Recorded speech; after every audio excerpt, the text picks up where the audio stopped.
नमस्कार दोस्तों, कैसे आप सभी लोग। उम्मीद है सभी स्वस्थ होंगे और मस्त होंगे। तो चलिए शुरू करते हैं आज का CTET practice set 4 child development and psychology.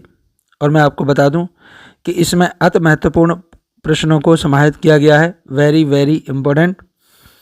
और वेरी इम्पोर्टेंट के अलावा एक चीज़ और ध्यान रखनी है, क्वेश्चन इसी प्रकार के आएंगे। तो आप इस प्रैक्टिस सेट को पूरा देखिएगा और पता करिएगा कि आपके कितने प्रश्न सही हैं, और ये अंदाज़ा लगेगा तभी जब आप इसे पूरा करेंगे। तो वीडियो के अंत तक जरूर बने रहेगा। चलिए शुरू करते हैं। पहला है, निम्न में से कौन सा शिक्षण मनोविज्ञान की सर्वाधिक व्यक्तिनिष्ठ सब्जेक्टिव विधि है। तो निरीक्षण विधि है, बहि दर्शन विधि है, प्रयोगात्मक विधि है, आत्मनिरीक्षण विधि है। कौन सी विधि ऐसी है जो सर्वाधिक व्यक्तिनिष्ठ है। व्यक्तिनिष्ठ मतलब किसी विशेष व्यक्ति के बारे में जब परीक्षण होता है तो उसे व्यक्तिनिष्ठ कहते हैं। तो इसका सही उत्तर हो जाएगा आपका डी वाला, यानी ये वाला जो उत्तर है वो सही है, आत्म निरीक्षण वाला। समझिए व्याख्या क्या कह रहा है। आत्मनिरीक्षण में व्यक्ति अपने ही मन, भावनाओं, विचारों और अनुभवों का स्वयं अध्ययन करता है। यह पूरी तरह व्यक्ति की आंतरिक अनुभूति पर आधारित होती है, इसीलिए सबसे अधिक व्यक्तिनिष्ठ यानी सब्जेक्टिव विधि मानी जाती है। जबकि निरीक्षण, प्रयोगात्मक आदि विधि कैसी हैं, ऑब्जेक्टिव होती हैं। ये ध्यान रखना। प्रश्न संख्या चलते अगला। प्रश्न संख्या हमारे पास 2 है। सेकंड में क्या कह रहा है, अल्बर्ट बंडूरा जी को आपने पढ़ा हुआ है, इसी चैनल पर वीडियो है, आप जाके देख सकते हैं। अल्बर्ट बंडूरा निम्न में से किस सिद्धांत से संबंधित है। संज्ञानात्मक, व्यवहारवादी, मनोयौन विकास सिद्धांत या सामाजिक अधिगम सिद्धांत। किससे संबंधित है, सामाजिक अधिगम सिद्धांत, यानी इसका उत्तर जो है वो डी वाला सही हो जाएगा। बंडूरा जी, आपको वीडियो देखनी है तो सेम चैनल पर आपको वीडियो मिल जाएगी देखने के लिए। ठीक है, आगे चलते हैं, इसकी व्याख्या देख लो। सामाजिक अधिगम सिद्धांत, अल्बर्ट बंडूरा ने सोशल लर्निंग थ्योरी सामाजिक अधिगम सिद्धांत दिया था। इस सिद्धांत के अनुसार बच्चे इमिटेशन यानी अनुकरण, मॉडलिंग और अवलोकन से सीखते हैं, है ना। देखकर किसी मॉडलिंग यानी जैसे हीरो वगैरह को देखकर, या ऑब्जर्वेशन से सीखते हैं। यानी सीखना केवल प्रत्यक्ष अनुभव से नहीं बल्कि दूसरों से भी सीखा जा सकता है। प्रश्न संख्या चलते 3।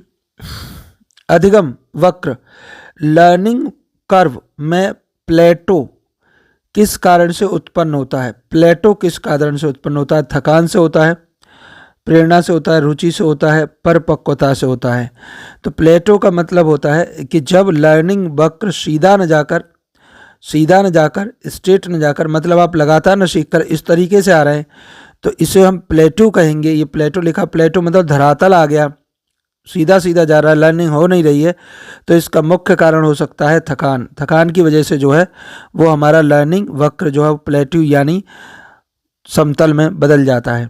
देखिए, थकान, लर्निंग कर्व में प्लेट्यू का अर्थ होता है सीखने की प्रगति में कुछ समय के लिए रुक जाना। यह मुख्यतः मानसिक थकान, अभ्यास की अधिकता और एक रसता के कारण हो सकता है। ठीक है, एक रसता कहते हैं एक ही सब्जेक्ट को बार बार पढ़ने के बाद थकान ज़्यादा होती है। तो इसका सही उत्तर हो जाएगा आपका। अगला चलते, प्रश्न संख्या है हमारे पास 4। मिरर ड्राइंग टेस्ट किसके मापन के लिए प्रयुक्त होता है। मिरर ड्राइंग टेस्ट किसके मापन के लिए प्रयुक्त होगा। तो इसका सृजनात्मकता यानी क्रिएटिविटी, अधिगम का स्थानांतरण, ट्रांसफर ऑफ नॉलेज, इंटरेस्ट रुचि, अधिगम की गति। तो इसमें कौन सा हम चेक करेंगे, तो आपको ध्यान रखना है मिरर ड्राइंग टेस्ट जो है वो अधिगम की गति के लिए होता है। व्याख्या देख लीजिए। अधिगम की गति, मिरर ड्राइंग टेस्ट का प्रयोग व्यक्ति की सीखने की गति, अभ्यास क्षमता, समन्वय क्षमता को मापने के लिए किया जाता है। यह बताता है कि कोई भी व्यक्ति नई परिस्थिति में कितनी जल्दी सीखता है। प्रश्न संख्या चलते हैं आगे 5। क्लाउड पिक्चर टेस्ट निम्न में से किसके मापन में होता है। क्लाउड पिक्चर टेस्ट, तो अविदक्षता, व्यक्तिगत अभिरुचि, बुद्धि, इनमें से किसके मापन में क्लाउड पिक्चर टेस्ट होगा। तो इसका सही उत्तर होगा आपका व्यक्तित्व यानी पर्सनैलिटी को टेस्ट करने के लिए क्लाउड पिक्चर टेस्ट किया जाता है। प्रश्न संख्या चलते हैं आगे। पहले इसकी व्याख्या देखेंगे। क्लाउड पिक्चर टेस्ट एक प्रोजेक्टिव टेस्ट है। इसका प्रयोग व्यक्ति के व्यक्तित्व, आंतरिक भावनाएं, सोच के पैटर्न को समझने के लिए किया जाता है, इसीलिए सही उत्तर होगा व्यक्तित्व। आगे चलें, प्रश्न संख्या हमारे पास कौन सा है? 6 है, मोस्ट इंपॉर्टेंट है, ये इस तरह का प्रश्न आता ही आता है, ध्यान रखना। तो 5 वर्ष के मोहन की मानसिक आयु यानी MA 8 वर्ष है, और उसकी IQ, तो उसकी बुद्धि लब्धि यानी IQ क्या होगी? IQ का फॉर्मूला होता है मानसिक आयु अपॉन वास्तविक आयु इंटू 100, ठीक है ना। तो 5 वर्ष दे रखा है हमें और 8 वर्ष भी दे रखा है मानसिक आयु उसकी, तो बुद्धि लब्धि आप निकालेंगे तो कितनी आएगी अप्रोक्सीमेटली, बताइए। मानसिक आयु या उसकी 8 और वास्तविक आयु 5, तो 8/5 गुणा 100 यानी 160 इसका सही उत्तर होगा। ध्यान रखना है, MA अपॉन CA करके इसका फॉर्मूला होता है IQ = MA अपॉन CA, ठीक है, तो ध्यान रखना है। आगे चलते हैं, प्रश्न संख्या हमारा अगला क्या है? प्रश्न संख्या हमारे पास 7, कौन सा IQ स्तर ट्रेनेबल मानसिक मंदित बच्चों का होता है? मानसिक मंदित बच्चों का कौन सा स्तर होता है? 36 से 49, 50 से 69 या 35 से नीचे या 70 से 69? किस स्तर पर बच्चे जो है वो ट्रेनेबल में आएंगे? तो इसका सही उत्तर होगा आपका 7वें का B वाला, यानी 50 से 69 वाला।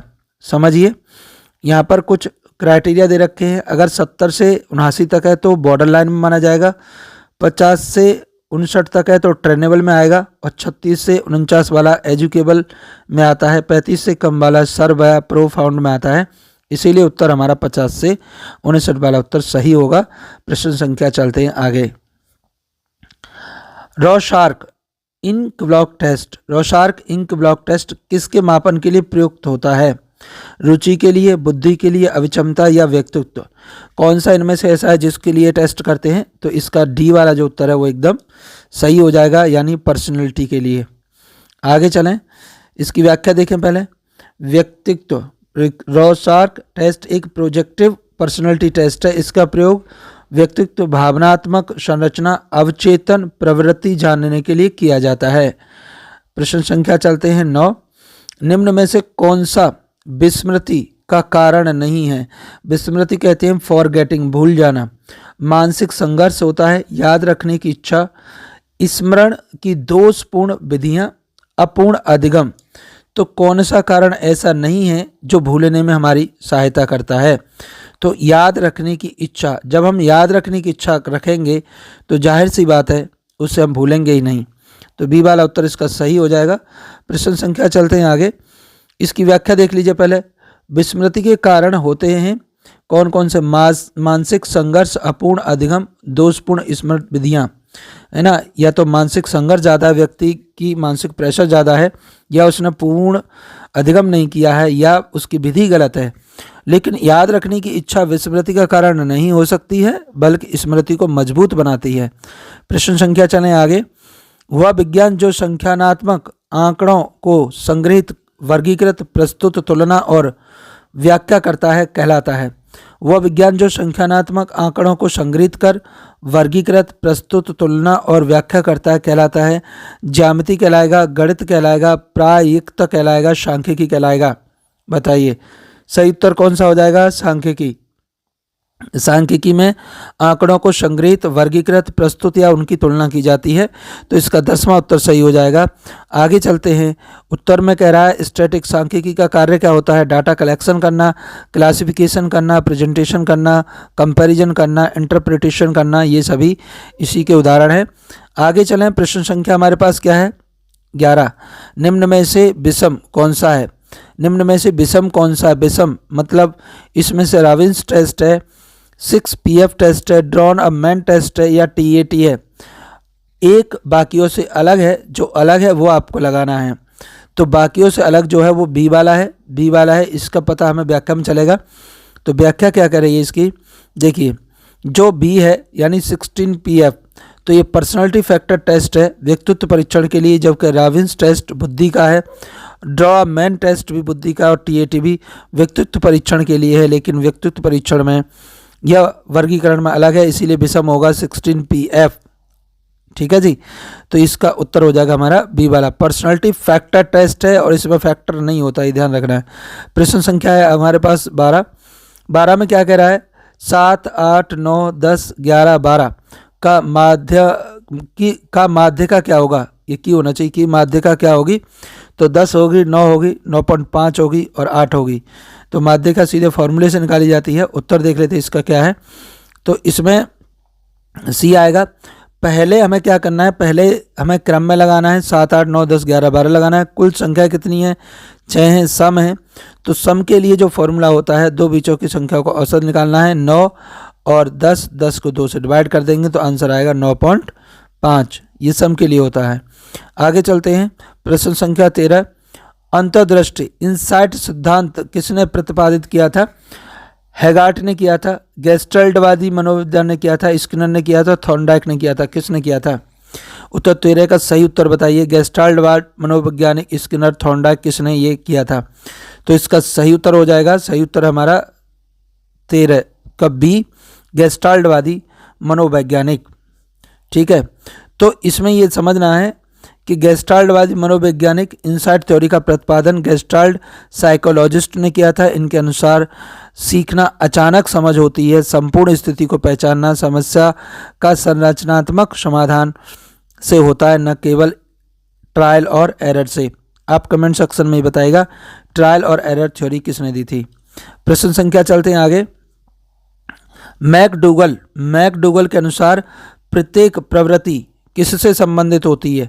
मैकडूगल के अनुसार प्रत्येक प्रवृत्ति किससे संबंधित होती है, संवेदना से, संवेग से, चिंतन से, संज्ञान से।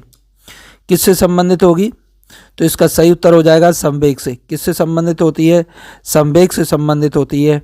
सही उत्तर है इसका संवेग। मैकडूगल के अनुसार हर इंस्टिंक्ट एक साथ इमोशनल संवेग से जुड़ी होती है, जैसे भय, डर, मातृत्व, स्नेह। इसीलिए प्रवृत्ति और संवेग का गहरा संबंध होता है, ध्यान रखिएगा। प्रश्न संख्या 15। पूर्व अनुभव के आधार पर संवेदना को अर्थ प्रदान करना कहलाता है। पूर्व अनुभव के आधार पर संवेदना को अर्थ प्रदान करना क्या कहलाएगा, अभिप्रेरणा कहलाएगा, प्रत्युच्छीकरण कहलाएगा, कल्पना कहलाएगा, संवेदना कहलाएगा। सही उत्तर क्या हो जाएगा इसका, सही उत्तर हो जाएगा बी वाला, यानी प्रत्युच्छीकरण। क्या कहलाएगा, प्रत्युच्छीकरण कहलाएगा। प्रश्न संख्या देखिए, पहले इसका एक्सप्लेनेशन देख लेते हैं। तो जब हम इंद्रियों का अनुभव, सेंसेशन को अपने पूर्व अनुभवों की सहायता से अर्थपूर्ण बताते हैं तो उसे परसेप्शन, प्रत्युच्छीकरण कहते हैं। यानी सेंसेशन और पास्ट एक्सपीरियंस को मिलकर क्या कहेंगे, परसेप्शन कहेंगे। परसेप्शन का मतलब होता है अंदाज़ा लगाना। ठीक है, जैसे आपने देखा होगा घर में जब भी कोई आता है तो थैले को हम बाहर से ही टच करके पता लगाते कि इसके अंदर क्या हो सकता है। तो हमारा पुराना एक्सपीरियंस और अभी जो सेंसेशन है दोनों को मिला के क्या बनता है, परसेप्शन बनता है, ये ध्यान रखिएगा। प्रश्न संख्या चलते हैं आगे 16। पिछड़े बच्चों के लिए एजुकेशनल क्वोशिएंट यानी ईक्यू की संकल्पना दी थी, किसने दी थी। तो इसका सही उत्तर बताना है। बर्टन हॉल ने दी थी, या स्कोनेल ने दी थी, साइरल बर्ट ने दी थी, या गॉर्डन ने दी थी। तो इसका सही उत्तर है आपका 16 का स्कोनेल ने यह अवधारणा दी थी। चलिए इसकी व्याख्या देख लेते पहले। स्कोनेल ने क्या कहा था, ने कहा एजुकेशनल क्वोशिएंट की अवधारणा दी जो बच्चों के शैक्षिक उपलब्धि क्षमता को मापने के लिए प्रयुक्त होती है, विशेष रूप से बैकवर्ड चिल्ड्रन के लिए। ठीक है, तो इसका बी वाला उत्तर सही हो जाएगा। प्रश्न संख्या चलते हैं आगे 17। निम्न में से कौन से परीक्षण गुड टेस्ट की विशेषताओं से भिन्न है। कौन से परीक्षण ऐसे हैं जो गुड टेस्ट की विशेषताओं से भिन्न है, मतलब ये इनमें से ऐसा कौन सा टेस्ट है जो गुड नहीं है, मतलब अच्छा नहीं है। तो इसमें देखिए, बस ऑब्जेक्टिव नहीं है, वैलिडिटी, अविक्षमता या विश्वसनीय। तो इसमें से कौन सा सही नहीं है, तो इसका हो जाएगा एप्टीट्यूड टेस्ट जो है वो गुड टेस्ट की कैटेगरी में नहीं आता है, ये ध्यान रखना है।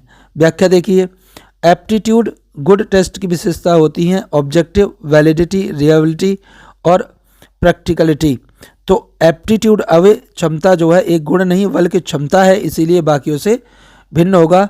प्रश्न संख्या चलते हैं 18। निम्न में से कौन सा बुद्धि का सिद्धांत नहीं है, बताओ। रिग्रेशन सिद्धांत, द्वैकारक, बहुकारक, एक कारक। इनमें से कौन सा बुद्धि का सिद्धांत नहीं है। देखिए आपने दो कारक पढ़ा होगा, बहुकारक या एक कारक पढ़ा होगा। रिग्रेशन जो है वो बुद्धि का सिद्धांत नहीं होता है, ये वाला उत्तर सही हो जाएगा।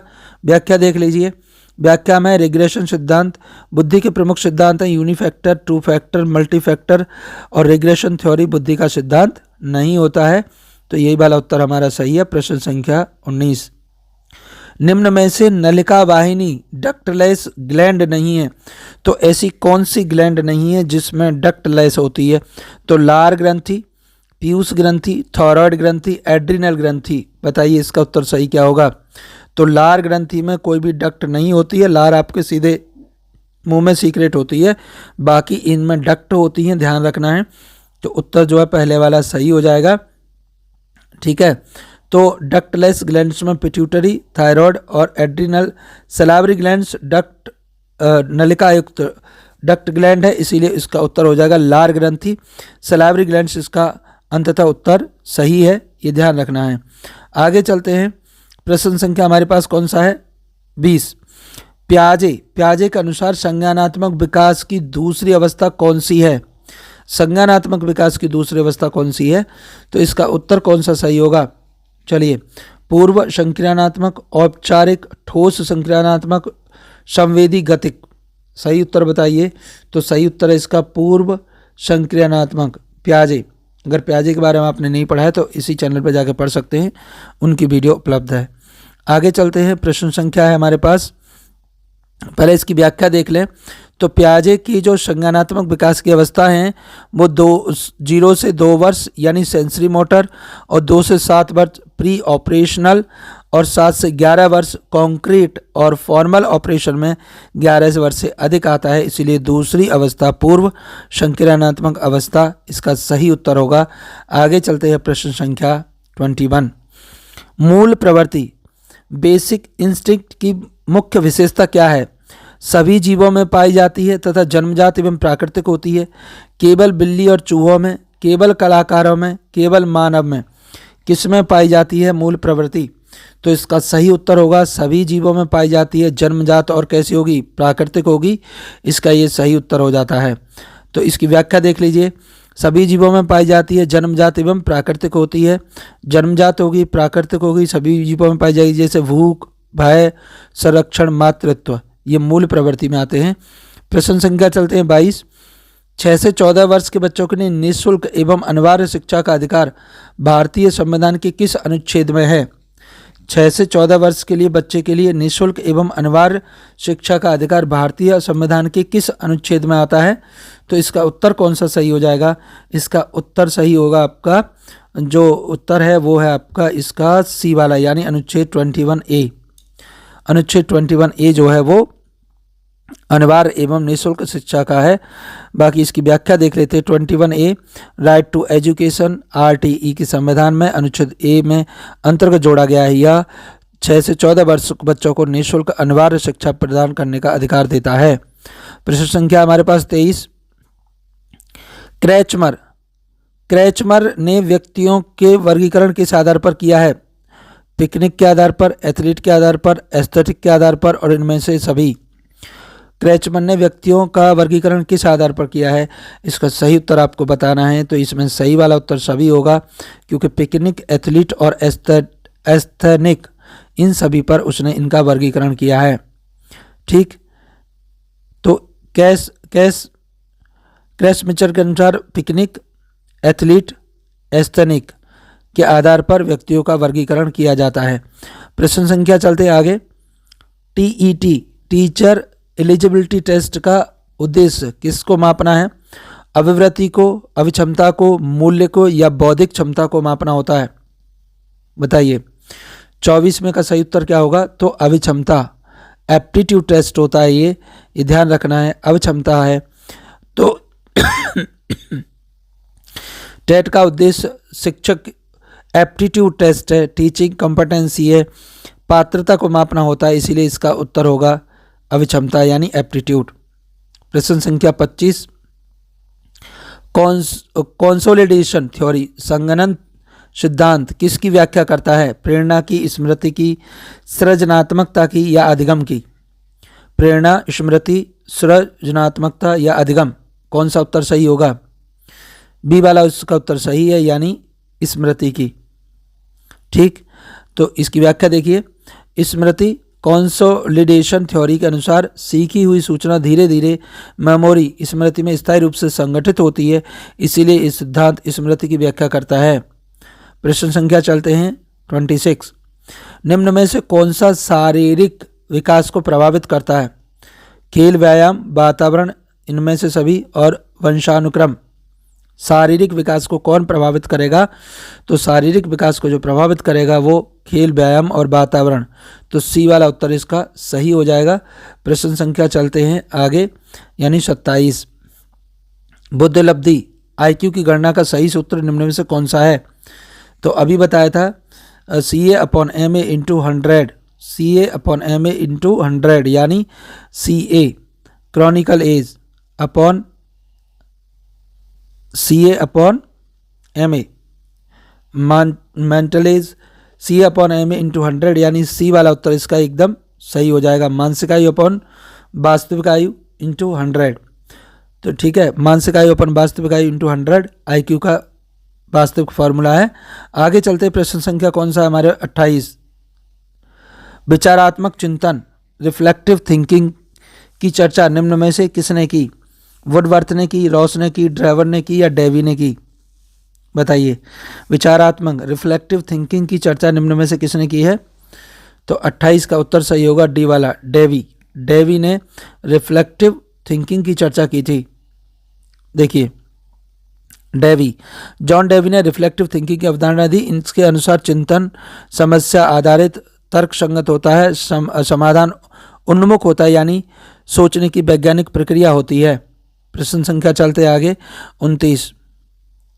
इंडक्टिव रीजनिंग के इस तरह में से निम्न में से कौन सा शामिल नहीं है? इंडक्टिव में जनरलाइजेशन, एक्सपेरिमेंटेशन, इमेजिनेशन और ऑब्जर्वेशन, यानी सामान्यकरण, प्रयोग, कल्पना, अवलोकन। कौन सा इनमें से सही नहीं है? तो इसका डी वाला उत्तर सही हो जाएगा। अवलोकन सही नहीं है, क्योंकि इसमें इंडक्टिव में कल्पना होती है, कल्पना वाला नहीं होगा, यानी सॉरी, सी वाला उत्तर इसका गलत है। इंडक्टिव रीजन में ऑब्जर्वेशन, एक्सपेरिमेंटल, जनरलाइजेशन और इमेजिनेशन, ये वाले 4 मुख्य चरण होते हैं। तो इमेजिनेशन इसका उत्तर गलत होगा, सी वाला। प्रश्न संख्या चलते हैं 30। सीखी गई बात को धारण करने और पुनः स्मरण न कर पाने की अवस्था को क्या कहते हैं? सीखी गई बात को धारण करने और पुनः याद न, स्मरण को याद कहते हैं, याद न करने की अवस्था को क्या कहते हैं? धारण करना कहते हैं, स्मरण कहते हैं, चिंतन कहते हैं, विस्मरण कहते हैं। सही उत्तर कौन सा होगा इसका? सही उत्तर होगा इसका डी वाला, यानी विस्मरण, भूलना, फॉरगेटिंग। व्याख्या देख लीजिए। विस्मरण, जब व्यक्ति सीखी हुई बात को याद नहीं रख पाता, पुनः स्मरण नहीं कर पाता, उस अवस्था को फॉरगेटिंग या विस्मरण कहा जाता है। इस प्रकार हमारे 30 क्वेश्चन हमने कर लिए हैं। आपके कितने सही हुए हैं कमेंट सेक्शन में ज़रूर बताइएगा। प्लीज़ चैनल को सब्सक्राइब कर लीजिए भाई, छोटी सी रिक्वेस्ट है आपसे।